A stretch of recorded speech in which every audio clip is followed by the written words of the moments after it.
Olivia, it's Dave. How come you're not going? It would really mean a lot to me if you came. What? The wedding invitation, the one Charlotte gave you?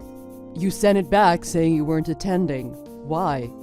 Why? It's pretty obvious, isn't it? Why would you even invite me? Why would you think your ex-wife would want to go to your wedding? Well, we went to school together. You know a lot of the people that are going. It would be strange not to invite you. We're having it in a huge hall at a fancy hotel. The hotel is massive. It's gonna be great. Just think of it as a class reunion and come along. No way. A lot of the people going know that we got divorced. They know I'm your ex-wife. They'd all look at me strange for being there. And how do you think your bride would feel? So don't worry about me. I'm not going. You do your own thing. You don't need me there. Enjoy your wedding. Honestly, I need you to be there. What for? Because I want Riley to be the flower girl. What? The flower girl? My fiancée, Emily, is only 21 years old. She's half German. She spent most of her time in Germany, so she doesn't know a lot of people here. She doesn't have anyone to ask to be the flower girl. I told her not to worry about it, and I'd get somebody related to me to do it. What? So you figured you'd get your daughter, who I gave birth to after we divorced, to do it? It's a good idea, isn't it?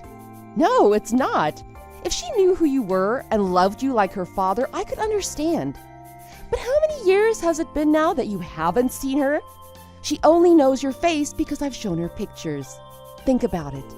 This is crazy. Yeah, but regardless of what you say, she's still my daughter. It'll only take a little bit of your time on that day. And Riley will get to dress up in a pretty dress like a princess. She'll be delighted, don't you think? You're being pretty optimistic about someone who doesn't even know you. Is the bride okay with this anyway? Does she want your ex-wife and your daughter from another woman coming? Let alone being part of the ceremony. If it was me, I wouldn't be happy with it. That's not a problem. I told Emily that Riley is just the daughter of an acquaintance of mine. Huh?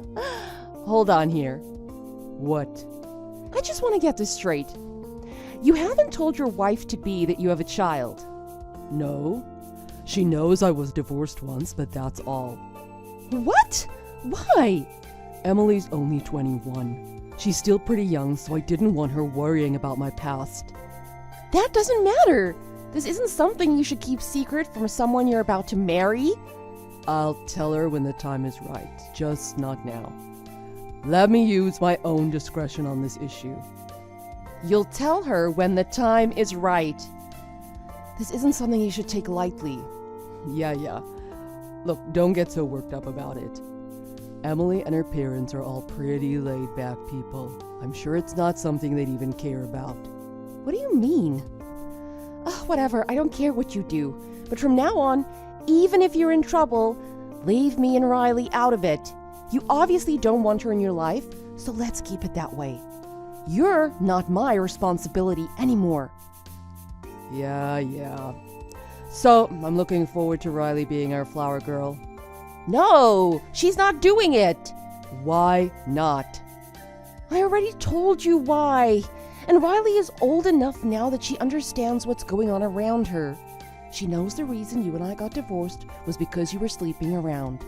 I didn't even have to tell her. She just suspects it from all the TV and movies she's seen. Come on. That was years ago. The person I'm marrying now isn't the person I was cheating on you with. So, let's let bygones be bygones, okay? I don't care what you say. Riley and I aren't going. Hey, Olivia. Why didn't you show up today? Hey, message me back. What do you want? How come you didn't come?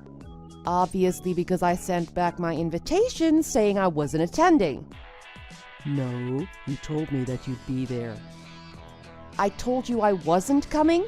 I said Riley and I aren't going.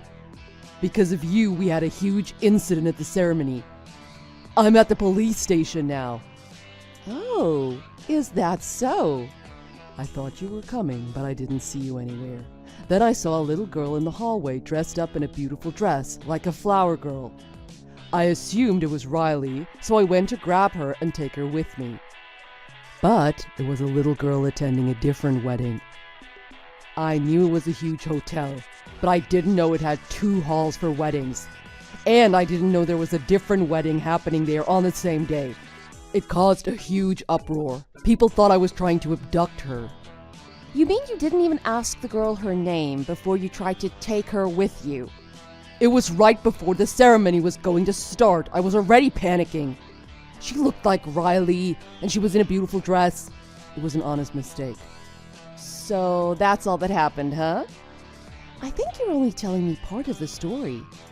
I heard from a friend of mine that attended the wedding what really happened. I couldn't believe how stupid you acted. About what? The girl you thought was Riley was how old? 8, was it? So what? That's about the same age as Riley. I admit, it was stupid of me to make a mistake like that, but it wasn't all my fault. You know, Riley is 11 now. Huh? Do you think that girl you mistook for Riley was dressed appropriate for Riley's age? And I heard the first thing you did was yell at her for being late.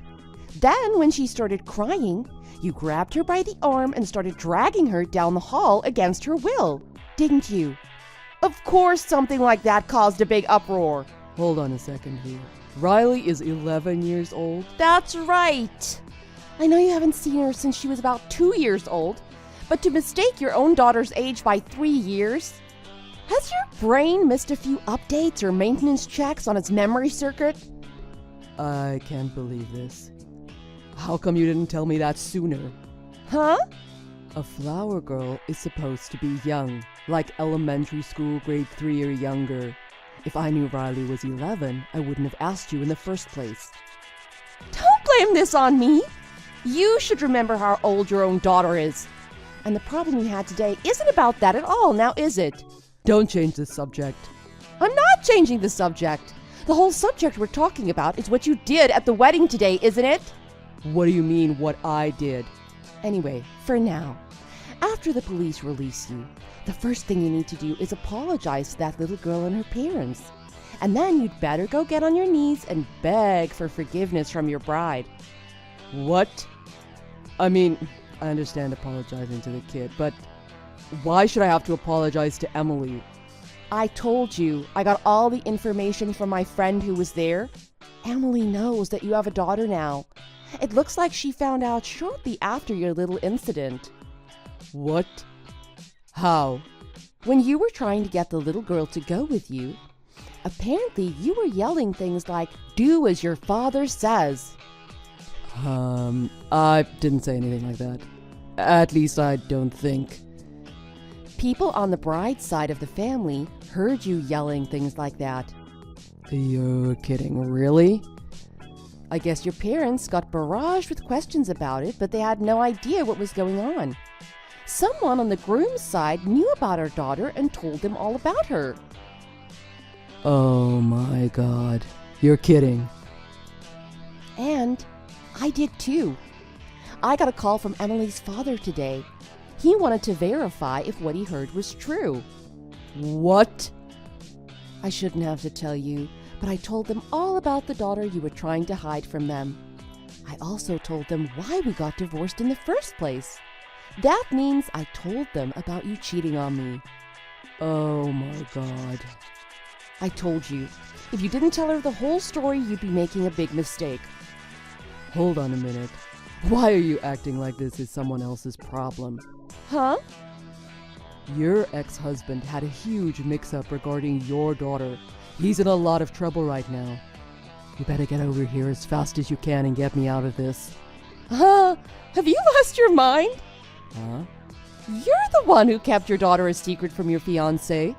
The only reason I got involved in this at all is because of your selfishness.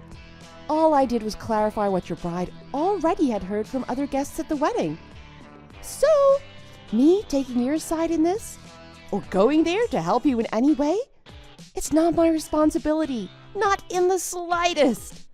How could you? By the way, you've fallen really far behind in your child support payments. Huh? I'm glad you got in touch with me. It was written in our divorce papers that if you didn't pay, they would garnish your wages. I'm gonna have them do it. Wait. Just hold on here. I've got no money. I used every cent I had to pay for this wedding today, and that didn't come close. And since I'm going to be married, I need all the money I can get to support Emily. Just hold on a bit longer. Huh? What? You think you're still going to be able to marry Emily? Today is our wedding day. You never told her about your daughter. She can't trust you at all. But we love each other. We'll work this out. You need to stop living in your own little fantasy land and start seeing what's going on here in reality. Reality? Emily knows that you have a daughter now and that you've been hiding it from her this whole time. When she found out, she went into a mini rage and tore up her wedding dress. And apparently, while she was crying and tearing up the dress, she was yelling some really terrible things about you in German. You're lying. Don't scare me like that. She wouldn't do that. That's exactly what I heard from my friend who was there. Oh my God, Olivia, you have to help me. What? If you help me, we can get back together if you want, okay? With you? Not even if I was hundreds of thousands of dollars in debt. But, Olivia... No matter how many years have passed, I'll never forgive you for what you did to me and my daughter. A man like you can never be fixed. Today's incident proves that. What do you mean by that? Goodbye. Wow, I'm exhausted from all that. I only heard the gist of what happened after that, but unsurprisingly, Emily called off the marriage. Apparently, she wouldn't even go to the police station to bail Dave out. Emily and her parents refused to pay a cent for the wedding, and Dave was stuck paying for it all. I, on the other hand, went to my lawyer and explained that Dave had stopped paying child support long ago. The court made him pay the back amount to me in one lump sum. His wages are getting garnished from now on to ensure I continue to get paid. With the cost of the wedding and the back child support payments, Dave is in massive debt now. Apparently, he even came to talk to me once to request money from me. Luckily, he didn't know I had moved, so he went to the apartment I was living in years ago. What's even worse is he assumed the man that answered the door was my boyfriend. Some choice words were exchanged and Dave went into a rage. He burst into the guy's apartment and started destroying everything. The police were called again, and Dave was forced to repay the man for everything, making Dave's debts even worse and giving him a criminal record now. Ah, what an experience it's been. Thanks for watching. If you liked this video, please press the like button. See you next time.